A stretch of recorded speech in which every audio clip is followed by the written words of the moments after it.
안녕하세요. 이번 시간에는 노인 장기 요양보험에 대해서 함께 공부하는 시간을 갖도록 하겠습니다. 노인 장기 요양보험에 대한 깊이 있는 내용들이 많이 있기 때문에 여러분들이 여러 자료를 참고하면서 강의를 함께 들어주시면 더 좋은 결과가 있으리라 생각을 합니다.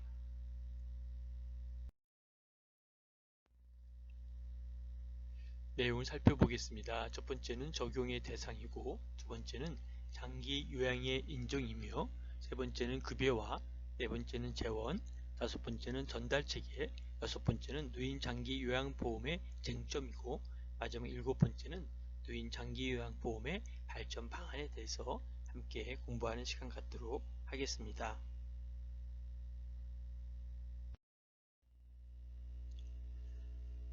자, 여러분, 노인 장기 요양보험에 대한 정의를 내려보면 좋겠는데요. 고령이나 노인성 질병 등의 사유로 일상생활을 혼자서 수행하기 어려운 노인 등에게 신체 활동 또는 가사 활동 지원 등의 장기 요양급여를 제공해서 노후의 건강 증진과 생활 안정을 도모하고 그 가족의 부담을 덜어줌으로써 국민의 삶의 질을 향상하기 위한 사회보험제도다 라고 이해하시면 되겠습니다.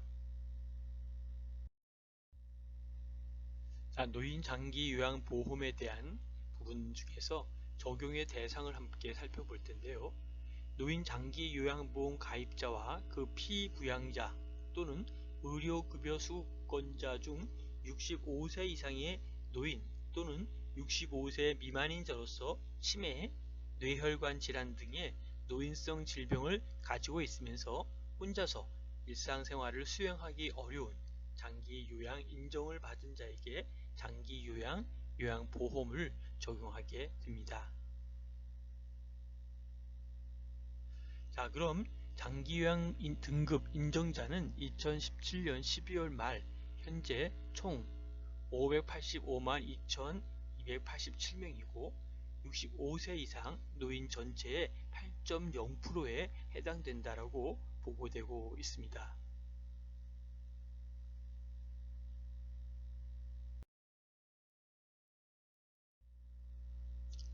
다음은 장기요양 인정에서 특별히 장기요양 인정 신청을 한 후 인정조사와 등급판정위원회의 등급판정 후에 장기요양 급여를 받을 수 있음을 우리는 알아야 합니다. 다음은 장기요양 인정 조사 항목은 52, 쉬운 둘인 것을 우리가 볼 수 있겠고요. 등급 판정은 1등급은 95점 이상입니다. 2등급은 75점 이상이고 95점 미만이 2등급입니다. 3등급은 60점 이상이고 75점 미만이 3등급입니다. 4등급은 치매로서 45점 이상, 그 다음에 51점 미만을 5등급으로 보고 있습니다. 인지지원 등급은 45점 미만만 해당되고 있습니다.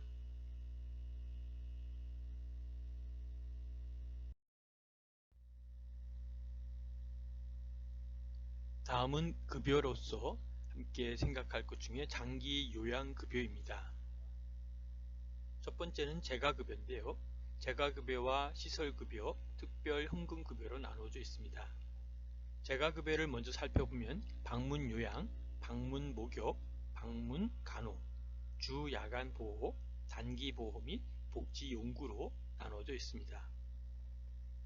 아시는 바대로 방문요양은 가정방문해서 그 사람들의 어떤 서비스를 해주는 거죠. 그 음식이라든지 그가 필요로 하는 부분들을 함께 도와주는, 그의 간호를 도와주는 부분들을 방문요양이다 라고 볼 수 있겠고요. 방문목욕은 가정방문해서 홀로 혼자서 목욕할 수 없기 때문에 목욕을 시켜주는 것이고요. 방문간호는 마찬가지로 그에 대한 건강 상태라든지 이러한 부분들을 잘 간호해 주는 것이죠. 그리고 주 야간 보호는 주간에 모시고 와서 또 여기서 마치 그 유치원처럼 함께 지내고 교육도 하고 함께 여가 선용도 하고 그리고 모셔다 드리는 거고, 야간 보호도 야간에까지 없는 분들은 모시고 그들에게 프로그램과 또 그들의 어떤 건강을 위해서 함께 건강 프로그램도 진행해주는 여러가지 다양한 것이 주 야간 보호 기구이고요. 그다음에 단기 보호와 복지 용구로 나누어서 함께 볼 수가 있습니다. 자, 재가급여를 한번 살펴보도록 하겠습니다.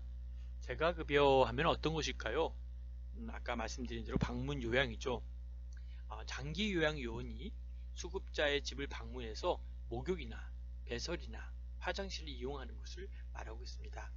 이런 화장실을 통해서 옷 갈아입기, 머리 감기, 취사, 생필품 구매, 청소, 주변 정돈 등을 제공하는 급여를 바로 방문 요양이다 이렇게 나누어서 이야기하고 있습니다.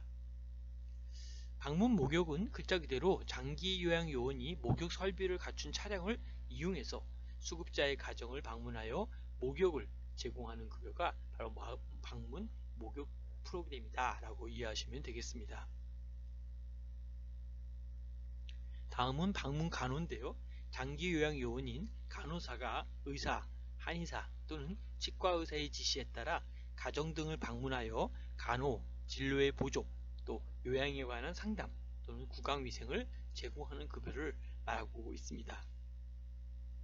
다음은 주 야간 보호는 수급자를 하루 중 일정한 시간 동안 장기 요양기관에 보호하여 신체활동 지원과 심신기능의 유지, 그리고 향상을 위한 노력, 훈련 등을 제공하는 그러한 급여다라고 볼 수 있습니다.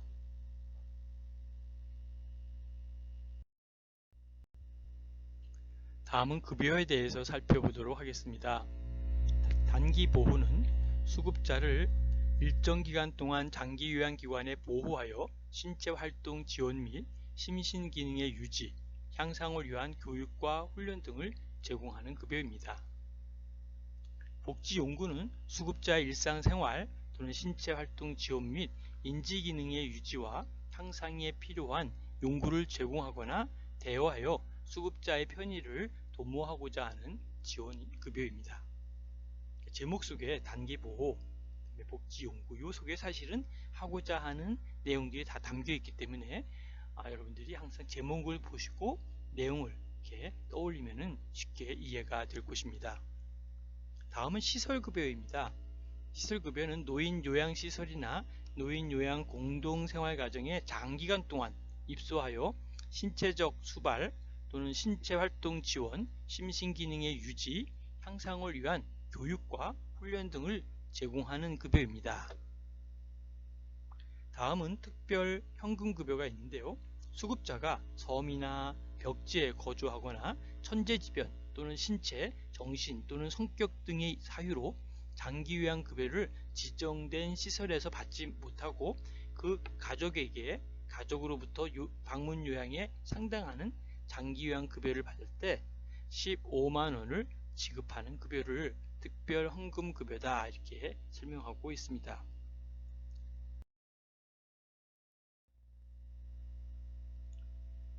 장기요양보험료 재원을 한번 살펴볼 텐데요. 장기요양보험료와 국가 지방자치단체의 부담금, 장기요양급여 이용자가 부담하는 본인 일부 부담금으로 조달하고 있다라고 볼 수 있습니다. 장기요양보험료는 건강보험료율의 10.25%를 곱하여 징수하게 되어 있습니다. 국가가 장기요양보험료 예상 수입의 100분의 20에 해당하는 금액을 국민건강보험공단에 지원하고 있습니다. 재가급여의 경우 당해 장기요양급여 비용의 15%와 또는 시설급여의 경우 당해 장기요양급여 비용의 20%를 본인 일부 부담하고 의료급여 수급자는 본인 일부 부담금 전액이 면제되고 있습니다. 천재지변으로 인하여 생계가 곤란한 자는 본인 일부 부담금의 60%, 그리고 저소득층은 소득과 재산에 따라 60%와 40%를 감경하고 있습니다. 다음은 전달체계에서 국민건강보험공단이 보험료의 징수와 장기요양 인정신청, 방문조사, 등급 판정, 그리고 표준 장기 요양 이용 계획서의 송부, 그리고 서비스 비용의 지급 등 장기 요양보험의 전반적인 업무를 담당하고 있고, 장기 요양 서비스는 장기 요양 서비스 사업자인 장기 요양 기관에서 제공하고 있는 것을 볼 수 있습니다. 그렇다면 장기요양보험의 이용 절차를 살펴보면요, 첫 번째가 장기요양 신청과 방문조사가 이루어지게 되어 있습니다. 그래서 우리가 이러한 요양을 신청합니다 라고 하면 방문해서 그들을 직접 대면해서 상담하고 등급을 설정해 주는 부분을 이야기하고 있습니다. 더 나아가서는 장기요양 인정 및 등급 판정을 진행한다는 것이죠. 그리고 세 번째는 장기요양 인정서 및 나름대로 표준 장기요양 이용계획서의 송부를 해주고, 네 번째는 장기요양급여 이용계약 및 장기요양급여 제공을 하고 있습니다. 그래서 이 기관을 장기요양기관이다 이렇게 설명하고 있는 것이죠.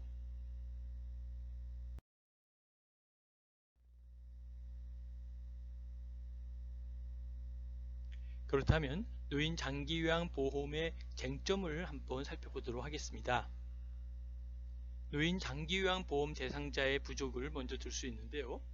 장기요양 등급을 받은 사람은 2019년 12월 말 현재 전체 노인의 9.6%에 해당되고 있습니다.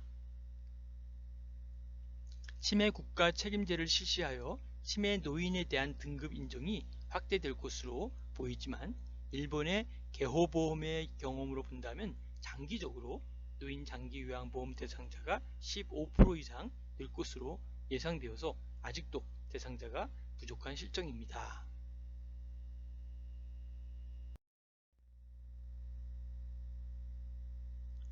노인 장기요양보험의 쟁점에서 두 번째는 요양보호사의 수급에 어려움을 둘 수 있습니다. 요양보호사 자격증의 취득자는 많이 있지만 방문 요양기관의 주 야간 보호시설, 노인요양시설 등에서 요양보호사를 채용하여 업무에 투입하기에는 상당한 어려움이 존재하고 있습니다.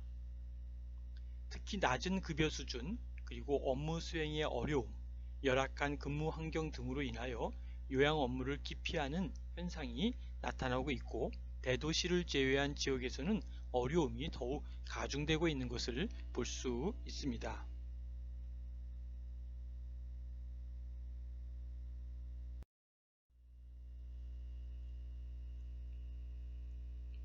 장기요양보험의 쟁점에서 특별히 세 번째는 장기요양 등급 판정의 부정확성이다 라고 볼 수 있습니다.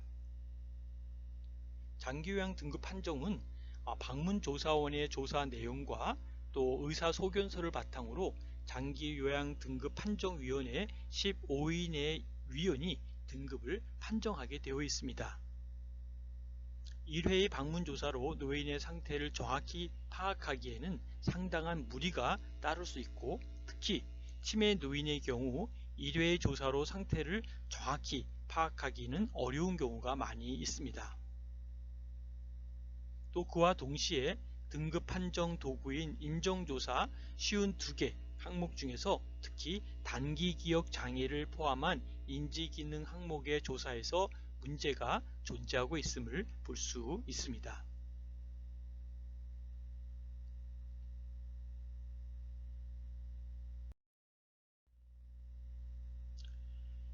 다음은 노인 장기요양 보험의 쟁점 중 네 번째는 장기요양 예방사업의 부족으로 볼 수 있습니다.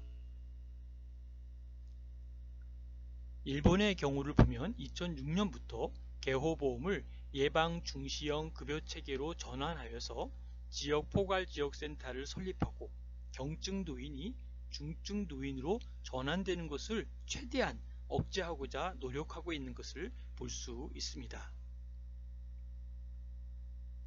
우리나라의 노인 장기 요양보험은 주로 중증 노인에 한정된 급여 방식으로 예방사업을 거의 못하고 있는 실정인 것을 우리가 알 수 있습니다.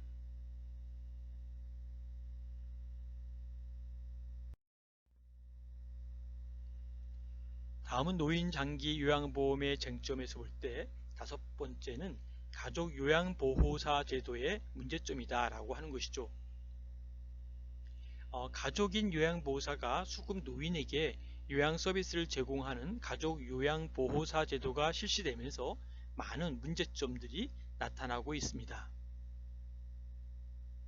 주로 서비스가 수급자 중심이 아닌 수발자의 편의에 의해서, 다시 말하면 불성실하게 제공될 수 있고, 가족의 부양 부담을 경감하기보다는 오히려 가족의 부양 부담을 가중시킬 수도 있다라고 하는 것이죠. 다시 말하면 가족 구성원인 노인에 대한 수발을 소득을 보존하기 위한 수단으로 활용하려는 경우가 있기도 하고요. 또는 가족 요양비와의 형평성에 문제가 제기될 수 있다는 것 등과 같은 문제점이 같이 존재하고 있습니다.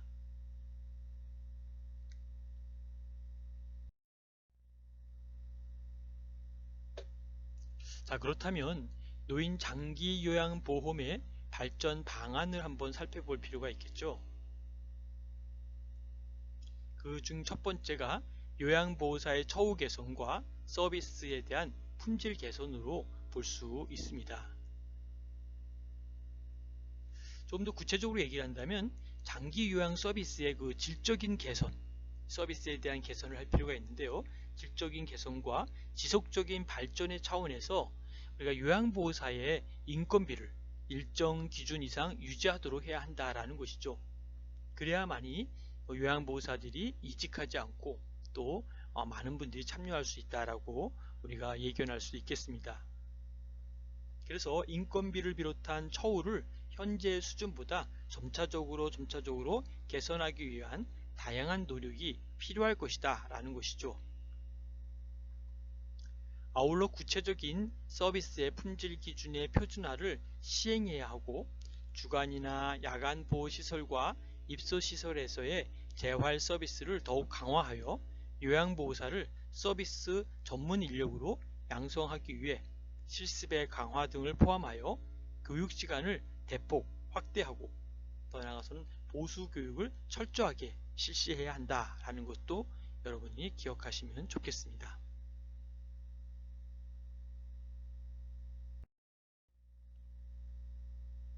다음은 노인 장기요양보험의 발전 방안 중에서 두 번째, 장기요양기관에 대한 철저한 지도 감독이 필요하다라고 볼 수 있습니다.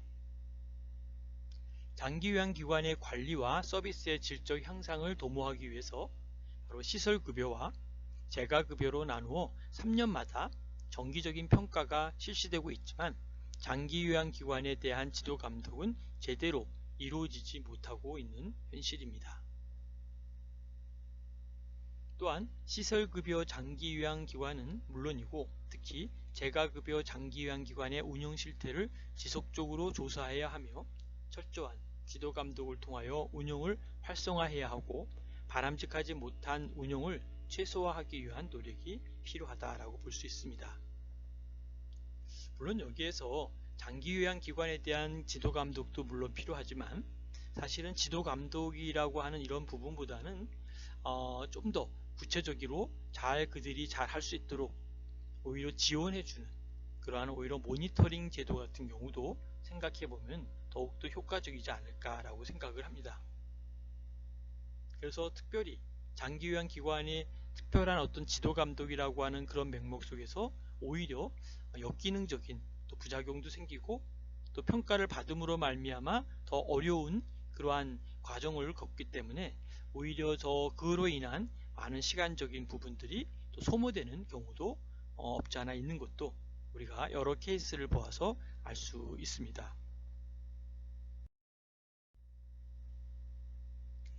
노인 장기요양보험 사각지대의 해소를 살펴볼 필요가 있는데요. 장기요양을 필요로 하는 많은 노인들이 서비스를 제대로 제공받지 못하는 사각지대가 존재하는 것으로 나타나고 있다는 것이죠. 노인 장기요양보험의 사각지대를 해소하기 위해서는 우선적으로 장기요양 급여 대상을 확대하고, 본인 일부 부담금 부담 능력이 부족한 대상 노인을 확대하여 본인 일부 부담금을 경제적 수준에 따라 감면해주는 방안도 함께 생각해 볼 필요가 있습니다. 더 나아가서는 노인 돌봄 서비스와 방문 보건 사업의 예산을 확충하고 사업 규모를 확대하여 장기요양 등급 외에 노인에 대한 대책이 강구되는 것도 매우 중요한 하나의 사안이다라고 볼 수 있습니다. 이 사각지대에 있는 분들 때문에 오히려 더 많은 어려움이 생기고 또 많은 부작용이 있기 때문에 이 사각지대를 어떻게든 해소하고 어떻든 간에 이 부분들이 최소화시키고 아예 없어질 수 있을 때까지 이 부분에 대한 계속적인 노력과 또 거기에 대한 대책은 계속 유지되어야 될 것이라고 볼 수 있습니다.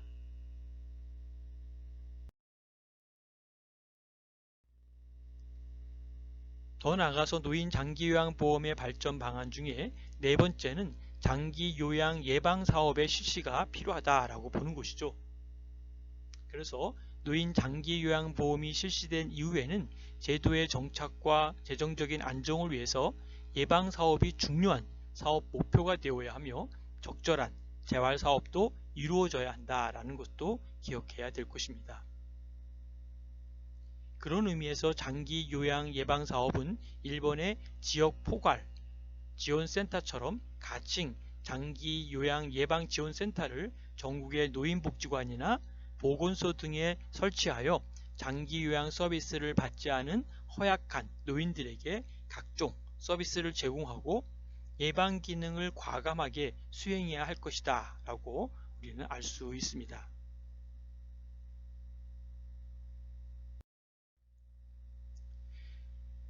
다음은 다섯 번째로 장기요양보험의 발전 방안에서 케어 매니저의 활용이 필요하다라는 것을 제시하고 있습니다.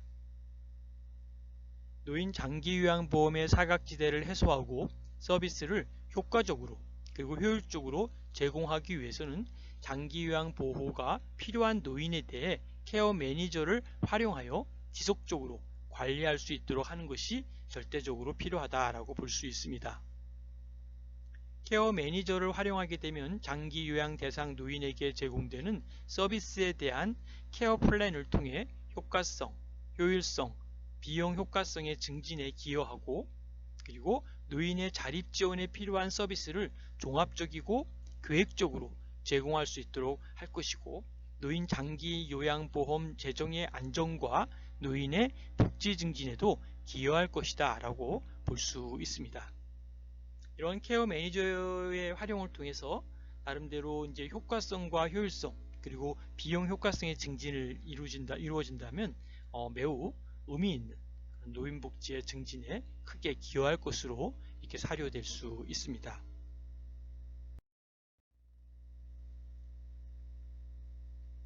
노인 장기요양보험의 발전 방안에서 여섯 번째는 가족 요양보호사 제도의 개선으로 볼 수 있습니다. 가족 요양보호사 제도의 개선을 위해 지난 2011년 가족 요양보호사 개선 방안이 제시되었고 급여 일수를 월 20일, 1일 60분으로 축소한 것을 볼 수 있습니다. 가족 요양보호사 제도에 대한 개선 방안에도 불구하고 아직도 다양한 문제점이 제기되고 있으므로 지속적으로 제도를 개선하기 위한 노력이 필요하다고 볼 수 있습니다. 더불어 이러한 제도를 일본의 개호보험처럼 점차적으로 폐지하는 것도 하나의 방안이 될 수 있는 것으로 제시하고 있습니다. 가족요양보호사 제도의 개선은 아마 계속적으로 논의되고 또 계속적으로 그 의미를 또 찾고 또 거기에 따른 문제점의 장점과 단점을 찾아서 계속 보완하고 나갈 것으로 우리는 알 수 있습니다. 노인 장기요양보험의 발전 방안 중에 일곱 번째는 장기요양 수급 노인의 인권에 대한 보호입니다. 2017년 노인 실태조사에 의하면 65세 이상 노인의 9.8%가 그들의 자녀나 가족원으로부터 학대를 받은 경험이 있다라고 합니다. 노인 장기요양보험이 실시되면서 허약한 노인과 치매 노인에 대한 가족의 부양 부담이 많은 부분이 경감되어서 노인학대 예방에 기여함으로써 지역사회 노인의 권리 옹호에 크게 공헌할 것으로 보입니다. 그래서 장기 요양 수급 노인의 인권 보호와 학대 예방을 위해서는 노인 요양시설에서 인권 보호 지침을 철저하게 준수할 수 있도록 하고, 노인 장기 요양보험 사각지대를 해소하고 장기 요양 기관에 대한 철저한 지도 감독을 해야 할 것으로 생각합니다. 더 나아가 성년 후견인 제도를 2013년부터 시행하게 된 것은 노인의 인권을 보호하는 훌륭한 방안이 될 수 있을 것이다 라고 볼 수 있습니다.